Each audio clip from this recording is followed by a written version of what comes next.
मित्रांनो, राज्याच्या राजकारणामध्ये वेगवान घडामोडी घडायला सुरुवात झाली असून इकडे महाराष्ट्रामध्ये अभिजित दीपकेंनी दिल्लीतील केंद्रीय भाजपाला अखेर पायावरती नमवलं, डोकं टेकायला लावलं आणि महाराष्ट्रामध्ये मित्रांनो उद्धव ठाकरेंची ताकद आणि राज ठाकरेंचा संपूर्ण करिश्मा पुन्हा एकदा एकत्र आल्यामुळे राज्यातील आमदारांची चलबिचल होण्यास सुरुवात झाली आहे।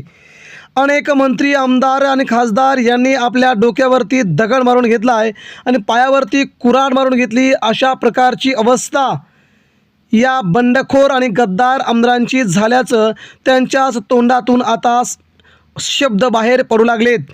एकंदरीत मित्रांनो, झालंय काय तर महाराष्ट्रामध्ये एकनाथ शिंदे यांची शिवसेना आणि उद्धव ठाकरे यांची शिवसेना या दोघांचा सुप्रीम कोर्टामध्ये सुरू असलेला सर्वात मोठा अंतिम निकालाचा हा जो जयघोष आहे तो आज उद्धव ठाकरेंनी बोलून दाखवला आणि इकडे शिंदेगडाची पाळंमुळं मुंबईतून ठाण्यातून बाजूला सारून त्या ठिकाणी पुन्हा ठाकरेंची शिवसेना उभी राहते हे पाहता आता आमदारांची चलबिचेल झाली असून आमदार उद्धव ठाकरेंच्या सोबत यायला सुरुवात झाली आहे।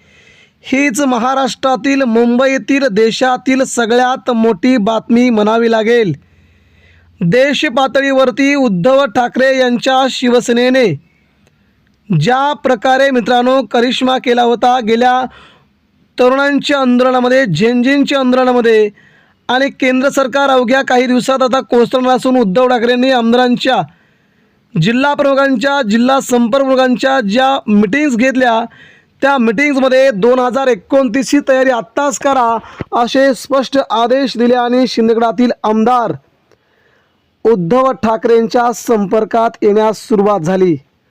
कोणकोणते आमदार आहेत, कोणकोणते मंत्री आहेत आणि कोणकोणते जिल्हा प्रमुख आहेत जे आता उद्धव ठाकरे यांच्या शिवसेनेमध्ये येण्यास उत्सुक आहेत त्यांची आपण आता पूर्णपणे यादी बघणारच आहोत।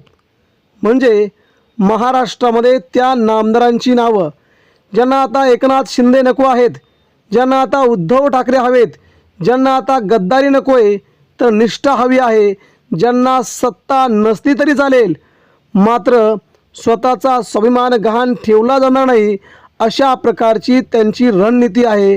आणि याच एका कारणामुळे महाराष्ट्राचं राजकारण एक वेगळ्या वळणावरती जाऊन मित्रांनो उद्धव ठाकरे यांची शिवसेना पुन्हा एकदा या आमदारांना शिवसेनेत प्रवेश देण्यासाठी उत्सुक आहे। काही आमदारांनी उद्धव ठाकरेंवरती टीका केल्या होत्या, उद्धव ठाकरेंवरती खालच्या शब्दात टीका केली होती। त्यामध्ये नारायण राणे, रामदास कदम, उदय सामंत, संजय शिरसाट, भरत गोगावले, प्रताप सरनाईक, त्याचवेळी शंभूराज देसाई, गुलाबराव पाटील या मंत्र्यांना मुंबईत मातोश्रीवरती पुन्हा प्रवेश दिला जाणार नाही ही ठाकरेंनी केलेली सर्वात मोठी घोषणा।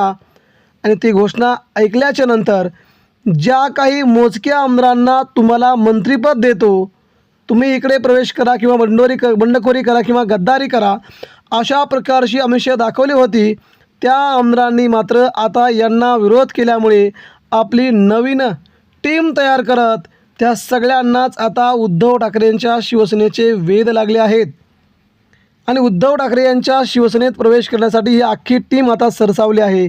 याचं नेतृत्व एक महाराष्ट्रातील बडा नेता जो एकनाथ शिंदेंच्या अगदी जवळ आहे तो करत असल्याची देखील खबरबात येते। इथे मात्र कोणत्याही आमदारांचं नाव अथवा कोणत्याही आमदारांचा विधानसभा मतदारसंघ हे तोपर्यंत माहीत असणार नाही जोपर्यंत त्याचा उद्धव ठाकरे यांच्या शिवसेनेत प्रवेश होत नाही। कारण प्रवेश तेव्हा होतो तेव्हा कोणाला माहीत नसतं आहे, प्रवेश होणार आहे माहीत पडल्याच्या नंतर सगळीकडूनच त्याच्यावर दबाव आणला जातो। आणि असे दोन आमदार आहेत, एक आमदार आहे मुंबईतील, एक आमदार आहे मराठवाड्यातील। अशा दोन नेत्यांनी आपला सगळ्यात मोठा निर्णय जाहीर करत महाराष्ट्र राज्याच्या राजकारणामध्ये एकनाथ शिंदेंच्या शिवसेनेत पहिला मोठा राजकीय भूकंप घडवण्यास सुरुवात केली आहे। एकदा का गळती सुरू झाली तर महाराष्ट्राच्या राजकारणामध्ये पुन्हा मित्रांनो कधीही अशा प्रकारचा भूकंप तुम्ही बघणार नाही अशी राजकीय पाळामुळं एकनाथ शिंदेंच्या शिवसेनेला जबर धक्का बसेल, ही तेवढीच महत्त्वाची बाब आहे. आगामी काळामध्ये मित्रांनो मुंबईमध्ये या 2 आमदारांचा प्रवेश सोहळा ठाकरेंच्या सुप्रीम कोर्टाच्या निकालाच्या लगेच तुरंत दुसऱ्या दिवशी होईल.